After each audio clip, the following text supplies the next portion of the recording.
ဒါလေးကတော့ grower fan လဲတဲ့ကားလေးပါ grower fan လဲ aircon grower fan လဲတာ aircon ဘက်ကလဲတာကားအောင်ကတော့ပြောတာဗော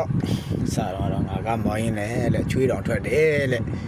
ဘာဖြစ်လို့တော့လေလဲမလာတော့ဘူးလဲလေလဲမလာတော့ဘူးလဲ aircon လဲမအေးတော့ဆိုတော့လေမလာ aircon မအေးတော့ကျတော့ချွေးထွက်တာဗောနော်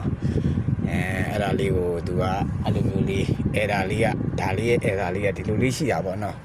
ဟုတ်ပြီလို့အဲ့ဒါဆိုကျွန်တော်တို့လောက်ကြည့်မယ်လို့ဆိုကျွန်တော်တို့လောက်ကြည့်လိုက်တာgrower fan မလာဘူး aircon ဆက်ရမယ်ပေါ့နော်လေမလာဘူးဆိုတော့ aircon ဆက်ရမယ်ဆိုကျွန်တော်တို့လောက်လိုက်တာလာတော့မောင်းရင်းနဲ့ဗျာလဲချွေးထုတ်ခဲ့ရတယ်လေနွေရာစီရောက်နေတာလဲကားထဲမှာလဲဆောင်းတင်းနဲ့ပဲရှိသေးတယ်လေနွေရာစီရောက်နေတာလဲဟုတ်ပြီလို့အဲ့နေပြီကျွန်တော်တို့စီလဲပြီးသွားပြီဆိုရင်တော့ကျွန်တော်တို့ကြည်ကြရင်တော့ကိုကြီးလို့ကားဟိုလိုက်ပြီးတော့ဆောင်းလေးတော့ယူခဲ့အောင်တော့အရင်အေးလွန်းနေအဲ့လိုပြောထားတာဟုတ်နာအေးဟုတ်တယ်အရင်အေးလွန်းပါပဲ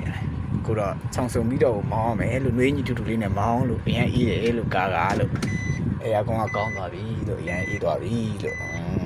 ကျွန်တော်တို့စီရောက်လာတဲ့ကားတွေအဲ့လိုအစားတော့အဲအကောင်မရလို့ပေါ့ကျွန်တော်တို့စီလည်းရောက်လာပြီးတော့နှွေးတယ်နဲ့တော့မှမောင်းရလိမ့်မယ်ဒီလားအေးချက်ကတော့ပြောမယ်လေဆောင်းသွင်းလို့ပဲဒါလေးကတော့ grower fan လဲတဲ့ကားလေးပါလို့ပြီးသွားပါပြီဒါလေးကတော့တူတနာလောက်လိုက်တာပြီးသွားပြီပေါ့ကားသမားတော့ဆောင်းကွေးရလိမ့်မယ်နော်အေးချက်ကတော့ပြောမနေနဲ့တော်တော်အေးရမို့တော်တော်လေးကိုအေးတာ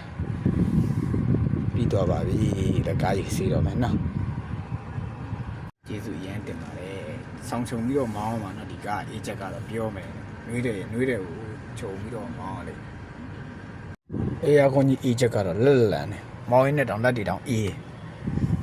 ကဲအောင်နာကြီးလာရင်တော့အစားတော့မအေးတဲ့ချွေးထွက်တဲ့ကားခုတော့ဟုတ်နှွေးတယ်နဲ့တော့မောင်းရလိမ့်မယ်နော်ဆောက်ရမ်းအေးချက်ကျေးဇူးရမ်းတင်ပါတယ်ပြီးတော့ပါပြီလို့မကျွန်းနံပါတ်3တော့မှနှွေးတယ်နဲ့နေရလိမ့်မယ်ပြီးတော့ပါပြီလို့ကျေးဇူး